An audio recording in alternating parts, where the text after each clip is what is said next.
నిర్గమకాండం ఇంకా ఈజీగా మనకు అర్థం కావడానికి దీన్ని 7 భాగాలుగా విభజిద్దామండి. ఎందుకు ఈ 7 భాగాలు?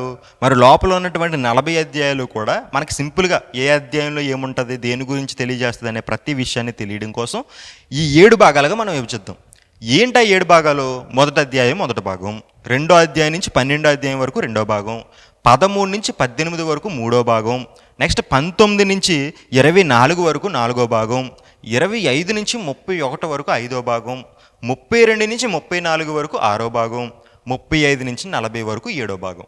ఈ 7 భాగాలుగా విభజించుకొని మనం అర్థం చేసుకుంటే నిర్గమకాండం డెడ్ అండ్ ఈజీగా అర్థమైపోద్ది అనమాట. ఏంటి ఈ భాగాలు ఏం తెలియజేస్తున్నది అనేది చూద్దాం. మొదటి అధ్యాయం, ఈ మొదటి అధ్యాయం ఏం తెలియజేస్తుందంటే ఈ ఇజ్రాయేలీలు ఐగుప్తీయుల యొక్క బానిసత్వంలో అనుభవించినటువంటి కఠినమైనటువంటి శ్రమ గురించి తెలియజేస్తుందండి. ఎంత శ్రమను అనుభవిస్తారో తెలుసా? నిజంగా ప్రపంచంలో ఏ దేశం కూడా ఎంత బానిసత్వాన్ని అనుభవించి ఉండదండి. అంత బానిసత్వాన్ని అనుభవిస్తుంది.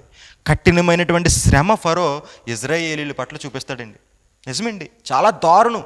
ఎంత దారుణం అంటే వీళ్ళ బాధను అనుభవించలేక, ఆ నొప్పిని అనుభవించలేక దేవునికి మొరపెడతారండి. తండ్రి మమ్మల్ని కాపాడండి, తండ్రి మమ్మల్ని విడిపించండి తండ్రి అని చెప్పి దేవుడికి మొరపెడతారండి. దేవుడు ఎలా రాయిస్తాడో తెలుసా? వీళ్ళ యొక్క మూలుగులు వినిపించాయంటండి దేవుడికి. మన ఎముకల్లో ఉండేది మూలుగండి, ఆ మూలుగుల యొక్క స్వరం వినిపించిందంట దేవుడికి. అంటే అంత గొప్పగా అంత కఠినమైనటువంటి శ్రమను చూపించారా వీళ్ళ పట్ల అంటే ఎస్, ఫరో అనేటువంటి రాజు చాలా కఠినాత్ముడండి. యోసేపుని ఎరిగినటువంటి, యోసేపు అంటే తెలియదండి అతనికి, తెలియనటువంటి ఆ రాజు వచ్చి ఇజ్రాయేలీల పట్ల ఎంత కఠినమైనటువంటి శ్రమను చూపిస్తాడండి, ఎంత కఠినమైనటువంటి బాధలు పెడతాడండి. పెట్టినప్పుడు ఆ బాధలు భరించలేక ఇజ్రాయేలీలు అందరూ కూడా దేవునికి మొరపెడతారండి.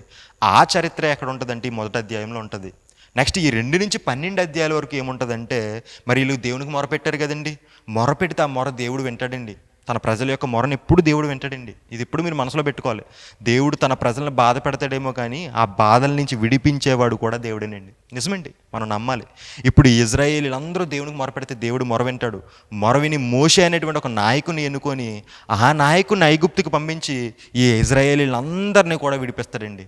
ఈ విడిపించడానికి మోషే వెళ్ళినప్పుడు మోషే రాజుతో అంటాడు, రాజా నా ప్రజలందరినీ కూడా దేవుడు పంపించమన్నాడు, యెహోవా యొక్క ప్రజలు వీళ్ళందరినీ కూడా దేవుడు పంపించమన్నాడంటే ఆ ఫరో అంటాడు, యెహోవా నేను ఈ ప్రజలందరినీ పంపించడానికి యెహోవా ఎవడు అంటాడండి. చాలా దారుణంగా అంటాడు, యెహోవా ఎవడని చెప్పి కఠినమైనటువంటి మాటలు అంటాడండి. అలా అంత గర్వంతో రగిలిపోతున్నటువంటి ఫరోకి దేవుడు చుక్కలు చూపిస్తాడండి. నిజంగా అలా గర్వంతో రగిలిపోతున్నటువంటి ఫరోకి బుద్ధి చెప్పడానికి దేవుడు 10 సూచక్రియలు చేస్తాడండి. ప్రపంచంలో ఎక్కడ కని విని ఎరగలేనటువంటి 10 సూచక్రియలు దేవుడు చేస్తాడు. ఆ 10 సూచక్రియలకు సంబంధించినటువంటి ఇన్ఫర్మేషనే ఈ 2వ అధ్యాయం నుంచి 12 అధ్యాయాల వరకు ఉంటుందండి. ఇంతకీ ఏంటి ఆ 10 సూచక్రియలు అంటారా? కర్రను సర్పంగా మార్చడం, నెక్స్ట్ నీళ్ళని రక్తంగా మారుస్తాడు, అలాగే కప్పలను రప్పేస్తాడు, పేలుని రప్పిస్తాడు, బాధాకరమైనటువంటి ఈగలను రప్పిస్తాడండి, బాధాకరమైనటువంటి తెగుల్ని రప్పిస్తాడండి, పొక్కులు దొద్దుర్లు ఇలాంటి రకరకాల జబ్బులు రప్పిస్తాడు, వడగండ్లని రప్పిస్తాడు, మిడతలను రప్పిస్తాడు, దేశమంతా కూడా చీకటి రప్పిస్తాడండి. చివరిగా ఆ ఐగుప్తులో ఉన్నటువంటి ప్రతి మగ సంతానాన్ని, మొదటి సంతానాన్ని దేవుడు అంతం చేసేస్తాడండి. అంత కఠినమైనటువంటి ఆ 10 అద్భుతాలని దేవుడు అక్కడ చేస్తాడు. 10 సూచక్రియలని దేవుడు అక్కడ అద్భుతాలు చేస్తాడండి. అంత ఆశ్చర్యకరమైనటువంటి 10 సూచక్రియల్ని దేవుడు అక్కడ ఐగుప్తులో చేస్తాడండి. ఎందుకు చేస్తాడు? అక్కడ ఉన్నటువంటి రాజు యొక్క గర్వాన్ని అణచివేయాలి. ఆ రాజు ఎంత గర్వంతో రగిలిపోయాడండి. స్వయాన దేవుని సేవకుడైనటువంటి మోషే వస్తే ఏమంటాడు? యెహోవా ఎవడనేది ఇదిగో ఈ 10 అద్భుతాలతో దేవుడు నిరూపించాడండి. అక్కడ ఉన్నటువంటి ఐగుప్తు ప్రజలకు అర్థమైపోయింది దేవుడు ఎవరో, ఇజ్రాయేల్ ప్రజలకు కూడా దేవుడు ఎంత గొప్పవాడు అనేటువంటి విషయం అర్థమైపోయిందండి. చాలా గొప్ప సూచక్రియలు చేస్తాడు. ఆ సూచక్రియల గురించినటువంటి విషయాలే ఇదిగో ఈ 2వ అధ్యాయం నుంచి 12వ అధ్యాయం వరకు ఉంటుందండి. నెక్స్ట్ 13 నుంచి 18 అధ్యాయాలు. ఈ 13 నుంచి 18 అధ్యాయాలు ఏముంటుందంటే మరి ఎంత కఠినమైనటువంటి ఎంత గొప్ప అద్భుతమైనటువంటి సూచక్రియలు చేసిన తర్వాత పంపించకుండా ఉంటాడా? ఆ తర్వాత రాజు అంతమైపోతాడు. ఇజ్రాయేలీలందరూ కూడా ఐగుప్తీయుల యొక్క బానిసత్వం నుంచి విడిపింపబడి ఆనందంగా ప్రయాణం చేసుకుంటూ వెళ్తారు. ఆనందంగా ప్రయాణం చేసుకుంటూ ఎక్కడికి వస్తారు? సీనాయి పర్వతం వరకు వస్తారు. ఆ సీనాయి పర్వతం వరకు చోటు చేసుకున్నటువంటి జర్నీ గురించే ఈ 13 నుంచి 18 అధ్యాయాల వరకు ఉంటుందండి. నిజంగా ఎంత గొప్ప జర్నీ అంటే నిజంగా వాళ్ళకంట మార్నింగ్ దేవుడు ఎండ తగలకుండా మేఘస్తంభాన్ని, రాత్రులు చీకటి రాకుండా అగ్నిస్తంభాన్ని దేవుడు నడిపిస్తాడండి. ఎంతో ప్రేమను చూపిస్తాడు. వాళ్ళు వేసుకున్న చెప్పులు అరిగిపోలేదంట, వాళ్ళు వేసుకున్న బట్టలు నలిగిపోలేదంట. అంత గొప్పగా దేవుడు ప్రేమను చూపించి నడిపిస్తాడండి. నిజంగా అండి, దేవుని కోసం మనం బ్రతకాలి కానీ, దేవుని కోసం మనం నిలబడాలి కానీ, దేవునితో నువ్వు ఉండాలి కానీ, దేవుడు నీకు ఏది కొదువు చేయడానికి ఒక రుజువేంటి అది. నిజంగా ఏంటండి, బట్టలు నలిగిపోవడం ఏంటండి? 2-3 రోజులు వేసుకుంటే మన బట్టలు నలిగిపోతాయి. ఒక్కరోజుకే చాలు మన బట్టలు నలిగిపోతాయి. వారం రోజులు, నెల రోజులు వాడితే మన చెప్పులు అరిగిపోతాయి.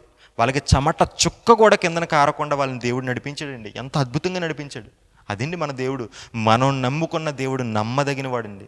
మనం ఎప్పుడు దేవుని విడిచిపెట్టేవారుగా ఉండకూడదు. అందువల్ల ప్రియులారా, మనం ఎప్పుడు కూడా దేవుని విడిచిపెట్టకూడదని ఈ సందర్భాన్ని బట్టి మనం తెలుసుకోవచ్చు. 4వ భాగం 19 అధ్యాయం నుంచి 24 అధ్యాయాలు. ఈ 19 నుంచి 24 అధ్యాయాలు ఏం తెలియజేస్తాయంటే, దేవుడు ఇశ్రాయేలీయులతో చేసుకున్నటువంటి నిబంధనలు. ఆ యొక్క పర్వతం దగ్గర వీళ్ళు ఆగినప్పుడు దేవుడు ఇశ్రాయేలీయులతో కూడా నిబంధన చేసుకుంటాడండి. మీరు ఎలా ఉండాలి, మీరు ఎంత మంచిగా బ్రతకాలి, నా పిల్లల్లా ఉండాలి, నా పిల్లలు నా కీర్తిని తీసుకురావాలని చెప్పి మంచిగా వాళ్ళతో నిబంధనలు చేసుకుంటాడండి. ఏ నిబంధనలు చేసుకుంటాడు దేవుడు, ఎలా మాట్లాడతాడు వాళ్ళతో అనేటువంటి విషయాలే ఈ 19 నుంచి 24 అధ్యాయాల్లో మనకు కనబడుతుంది. నెక్స్ట్ 25 అధ్యాయం దగ్గర నుంచి 31 అధ్యాయం. ఈ 25 అధ్యాయం దగ్గర నుంచి 31 అధ్యాయం వరకు ఏముంటుందంటే, ప్రత్యక్షపు గుడారం యొక్క నిర్మాణం గురించి ఉంటుంది. అంటే దాని యొక్క కొలతల గురించి, ఏ కొలతలు వాడాలి, ఏ కొలతలతో కొలవాలి, లేదంటే ఏ మెటీరియల్ దానికి యూజ్ చేయాలనేటువంటి ప్రతి విషయాన్ని కూడా ఈ 25 నుంచి 31 అధ్యాయాల వరకు ఉంటుందండి. నెక్స్ట్ 32 నుంచి 34. ఈ 32 నుంచి 34 వరకు ఏముంటుందంటే, ఈ ఇశ్రాయేలీయులు దేవుని పట్ల చేసినటువంటి పాపం గురించి ఉంటుంది. ఇందుకు ఏ పాపం చేశారు, దేవునికి వ్యతిరేకంగా ఏ పనులు చేశారనేటువంటి విషయాన్ని మీరు చదవండి, తెలుస్తుంది. ఈ 32 నుంచి 34 వరకు చదవండి, ఓకేనా. నెక్స్ట్ 35 నుంచి 40 వరకు, చివరి భాగమైనటువంటి 35 నుంచి 40 వరకు ఏం తెలియజేస్తాయి అంటే, ఆ ప్రత్యక్షపు గుడారం యొక్క నిర్మాణం పూర్తి అవడం గురించి, దాన్ని ప్రతిష్ఠించడం గురించి తెలియజేస్తుంది. సో సింపుల్గా చెప్పాలంటే, ఇదిగో ఇశ్రాయేలీయుల యొక్క బానిసత్వం నుంచి మొదలయ్యి ప్రత్యక్షపు గుడారం యొక్క ప్రతిష్టతో ముగింపబడినటువంటి పుస్తకమే నిర్గమకాండం. ఈ విధంగా విభజించుకొని మీరు నిర్గమకాండాన్ని చదవండి. మీకు నిర్గమకాండం డెడ్ ఈజీగా అర్థమైపోద్ది. నిర్గమకాండం అర్థం కావట్లేదని బ్రదర్ని ఎవ్వరు చెప్పరనమాట. అంత ఈజీగా మీకు నిర్గమకాండం అర్థమైపోద్ది. సో ఆ విధంగా మీరు నిర్గమకాండం చదవండి, మీకు ఈజీగా అర్థమవుతుంది. ఇప్పుడు నిర్గమకాండంలో ఉన్నటువంటి కొన్ని ఇంపార్టెంట్ విషయాలు తెలుసుకుందాం. అవి ఏంటంటే, నిర్గమకాండంలో ఉన్నటువంటి ముఖ్య వ్యక్తులు ఎవరాళ్ళు? మోషే, అహరోను, మిరియాము, ఫరో కుమార్తె, అమ్రాము, యోకెబెదు, యెహోషువ మరియు యిత్రో. వీళ్ళు నిర్గమకాండంలో ఉన్నటువంటి ముఖ్య వ్యక్తులు. అష్ట నిర్గమకాండంలో ఉన్నటువంటి ముఖ్య ప్రదేశాలు ఏంటా ప్రదేశాలు? ఐగుప్తు, గోషేను, మిద్యాను, మారా, ఏలీము, సీనాయి అరణ్యము, రెఫీదీము, సీనాయి పర్వతం. ఇవి ముఖ్య ప్రదేశాలు. అలాగే ఈ గ్రంథంలో ఉన్నటువంటి ముఖ్య సంఘటనలు ఏంటా సంఘటనలు చూడండి. ఐగుప్తులో ఇశ్రాయేలీయుల యొక్క బానిసత్వం గురించి, మోషే జననం గురించి, మోషే మిద్యానికి పారిపోవడం గురించి, మండుచున్న పొద అనగా మోషే యొక్క దర్శనం గురించి, పస్కా ప్రారంభం గురించి, ఇశ్రాయేలు యొక్క విడుదల గురించి, ఎర్ర సముద్రం దాటడం గురించి, దేవుడు 10 ఆజ్ఞలు ఇవ్వడం గురించి. ఇవి నిర్గమకాండంలో ఉన్నటువంటి ముఖ్య సంఘటనలు. అలాగే దేవుడు మోషేతో జరిగించినటువంటి 10 అద్భుతాలు ఏంటవి? ఆల్రెడీ నేను చెప్పాను, మళ్ళీ చూద్దాం. కర్రను సర్పంగా మార్చడం, నీళ్లను రక్తంగా మార్చడం, కప్పలను రప్పించడం, పేలును రప్పించడం, బాధాకరమైన ఈగలను రప్పించడం, బాధాకరమైన తెగులను రప్పించడం, పొక్కులు దద్దురుల్ని రప్పించడం, వడగండ్లను రప్పించడం, మిడతలను రప్పించడం, దేశమంతా చీకట కమ్మడం, జ్యేష్ఠ సంహారము. ఇవి మోషే ద్వారా దేవుడు జరిగించిన 10 అద్భుతాలు. సో ఇదండి గ్రంథం మనకు నిర్గమకాండం మొత్తం కూడా తెలియజేసే విషయాలు ఇవి. సో ఫైనల్గా ఈ నిర్గమకాండానికి సంబంధించినటువంటి 5 క్వశ్చన్స్ డిస్ప్లే అవుతాయి. అవందరూ కూడా ఆన్సర్ చేయండి. ఆది కాండానికి చాలా తక్కువ మంది మాత్రమే ఆన్సర్ చేశారు, మరేమో నాకు తెలియదు. ఇప్పుడు మాత్రం నిర్గమకాండానికి అందరూ ఆన్సర్ చేయండి. చివరిలో ఎవరైతే ఈ 5 కాండాలు కరెక్ట్గా మాకు ఆన్సర్స్ ఇస్తారో వాళ్ళ ఇంటికి మా తరపు నుంచి ఒక స్పెషల్ గిఫ్ట్ అనేది పార్సల్ చేయడం జరుగుతుంది. కాబట్టి మనసు పెట్టి 5 ప్రశ్నలకి కూడా ఆన్సర్లు చెప్పండి. ఆన్సర్లు చెప్పి దేవుని తరపు నుంచి ఒక బహుమతిని మీరు పొందుకోవాలని నేను మనస్ఫూర్తిగా కోరుకుంటున్నాను. మన ఛానల్ సబ్స్క్రైబ్ చేయడం మర్చిపోకండి, లైక్ చేయడం మర్చిపోకండి, కామెంట్ చేయండి. అదేవిధంగా 10 మందికి ఈ వీడియోని షేర్ చేయండి. ఈ నిర్గమకాండం ఈజీగా అందరికీ అర్థం అయ్యేలాగా అందరికీ ఈ వీడియోని షేర్ చేస్తారని మనస్ఫూర్తిగా కోరుకుంటూ అందరికీ వందనాలు.